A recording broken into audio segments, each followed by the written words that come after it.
이 상한가 종목들 중에서 상한가가 한 번도 나오지 않았던 종목인데 상한가가 나왔다. 이게 어떻게 보면 첫 상한가거든요. 이 종목들만 따로 이제 공부를 하시면 됩니다.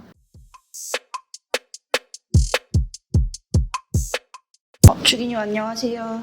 네, 고객님 오셨어요. 안녕하세요. 지금 주기님 그때 네. 사라 하신 거 따라 산 거 지금 마이너스 10%인데 이거 어떻게 된 거예요? 네, 원래 세력주가 좀 마이너스 10%까지 갔다가 또 반등도 금방 나오고 그래요. 근데 처음에 제가 이야기 드렸던 것처럼 계획대로 지금 분할 매수를 한번 하시면 좋을 것 같아요. 근데 뭐가 사기가 겁나는데요. 지금 뉴스가 너무 안 좋아서. 네, 맞아요. 보통 이제 시장이 안 좋고 이러면 잘 믿지 못하는 사람들은 눈에 보이는 것만 보기 때문에 시장은 막 떨어지고 있고 뭐 악재 뉴스 계속해서 나오고 있고 그러다 보면 이 믿음이 없으면 어떻게 보면 지금 시점에서 추가 매수도 못하고 그리고 손절을 하게 되거든요. 그래서 제가 계속 강조드렸던 게 은비님 스스로 공부할 실력을 갖춰야만 그 믿음이라는 것이 더 생겨요. 왜냐면 가장 잘 믿을 수 있는 거는 나 자신이잖아요. 그래서 공부를 좀 꾸준히 하시면 되고 지금 이제 샀던 거는 어쩔 수 없이 저를 믿고 사셨으니까 한번 추가 매수해 보시면 좋을 것 같아요.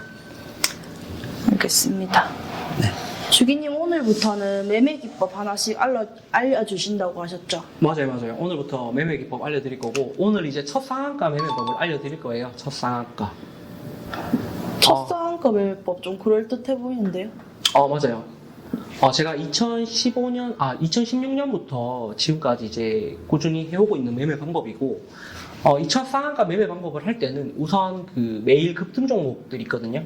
급등 종목들을 보면서, 상한가에 간 종목들을 따로, 그러니까 공부할 종목 리스트에다가 뽑아 놓으시면 돼요. 이렇게 꾸준하게 쌓아두고, 이 상한가 종목들 중에서 1년에서 2년 동안 상한가가 한 번도 나오지 않았던 종목인데 상한가가 나왔다. 이게 어떻게 보면 첫 상한가거든요. 이 종목들만 따로 이제 공부를 하시면 됩니다. 그래서 이런 종목들이 좀 눌려주는 타이밍이 오면 추가 매수를 해서 좀 접근한다라고 하시면 될 것 같습니다. 근데 꼭 처음으로 나와야 하나요? 예리한데요. 꼭 처음으로 나와야 하는 게 좀 중요해요. 왜냐면 저희가 이제 강진이 발생하고 나서 여진이 이제 추가적으로 발생할 확률이 높거든요. 그래서 어떻게 보면 이 강진이 이 첫 상한가라고 생각하면 되고, 어쨌든 저희가 변동성을 먹는 게임이다 보니까 처음 이제 강진 나온 종목들을 좀 눈여겨보면 좋을 것 같아요. 그럼 첫 상한가만 조건인가요?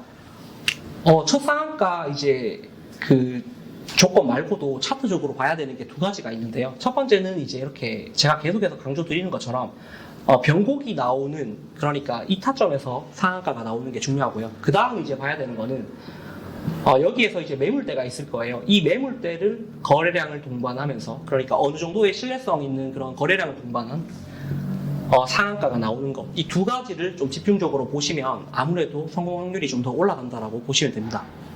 그러면 근데 뭐 기업은 안 봐도 돼요? 기업은 이제 첫 상한가 같은 경우는 이제 기업은 한 중간 이상만 되면 될 것 같아요. 첫 상한가 매매법에서는 이제 기업보다도 조금 더 무게를 줘야 되는 게 어떻게 보면 모멘텀이거든요. 모멘텀이 좀 살아있는지 이게 좀 더 중요하고, 좀 강한 모멘텀인지 이게 어떻게 보면 더 중요하고, 기업은 뭐 너무 부채가 많거나 영업이익률이 너무 낮거나 좀 안 좋은 기업들 정도만 걸러내면 충분히 수익률이 높은 편이에요. 주기님 혹시 상한가라는 게 혹시 어떤 의미예요? 상한가요? 상한가는 이제 저는 조금 다르게 해석을 하는데, 세력들이 이제 돈을 써가지고 가장 값비싼 광고를 하는 거거든요. 그러니까 이제 바닥 부분에서 나오는 상한가는 기존에 이제 물려있던 사람들에게 주는 메시지가 좀 더 강하고요. 시장 고점에서 나오는 상한가 같은 경우는 신규 시장 이제 유입을 의도로 하는 그런 상한가라고 좀 이해를 하시면 돼요. 뭐 어찌됐든 이 상한가가 나온 종목들은 세력들이 이제 아직도 그 종목에 남아있을 확률이 높기 때문에 이런 변동성이 추가로 한 번 더 나온다라고 이해하시면 될 것 같습니다. 그러면은 매수는 언제 하나요? 매수를 좀 이야기 드리면, 제가 최근에 이제 매매한 게 화성밸브라는 종목이 있거든요. 화성밸브가 이제 바닥 대비해서 상한가가 한 번 나오고 추가 상승이 나왔어요. 그리고 나서 이제 눌림목이 발생됐는데 가장 이상적인 타점은 딱 저점 대비해서 절반 정도의 되돌림이 나오고 나서 여기에서 공략하는 게 좀 가장 현실적이에요. 그리고 나서 이제 상승이 나오고 보통은 이제 이렇게 계단식으로 빼다가 이게 이 종목이 좀 괜찮은 종목이다라고 하면 개미들이 이제 지치게 만들어버리고 또 한번 상승이 나오거든요. 그래서 첫 번째 타점은 처음 눌려주는 거에서 이제 절반 정도 되돌림으로 보시면 되고요. 만약에 여기에서 갔다가 이렇게 더 빠진다. 그럼 두 번째 고점을 기준으로 여기에서 한 절반 정도 되돌림을 가지고 잡아간다라고 생각하시면 됩니다. 근데 저는 약간 첫 번째 이 반등 구간을 가장 좋아하긴 하거든요. 왜냐면 강진이 발생하고 나서 이제 여진이 첫 번째 여진이 가장 확률 높게 발생된단 말이에요. 그런 측면에서 첫 번째 구간에서 뭐 수익을 보고 그냥 이 종목은 버리는 것도 나쁘지 않은 방법입니다. 그런데 만약에 기업이 진짜 좋다라고 하면 좀 많이 떨어졌을 때 한 번 더 도전해 볼 수 있다. 이렇게 이해하시면 될 것 같습니다. 그럼 혹시 주의해야 할 점은 없어요? 초상한가 매매법 할 때 주의해야 될 점이 몇 개 있는데요.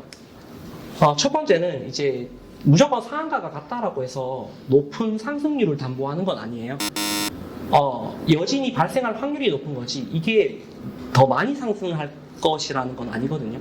그렇기 때문에 이 부분은 꼭 주의를 해야 되고 그리고 이제 첫 상한가 나오고 나서 이제 세력 이탈 같은 것들도 좀 신경 써야 되는데 만약에 장대 음봉이 떠버리잖아요. 그럼 이런 종목들은 굳이 할 필요가 없다라는 거예요. 그리고 이제 그 모멘텀을 볼 때 좀 상식선에서 정말 수혜를 받는 기업인지 이 모멘텀이 좀 살아있는지를 좀 생각하시면서 접근하면 더 확률 높게 내가 수익을 얻을 수 있다라고 생각합니다.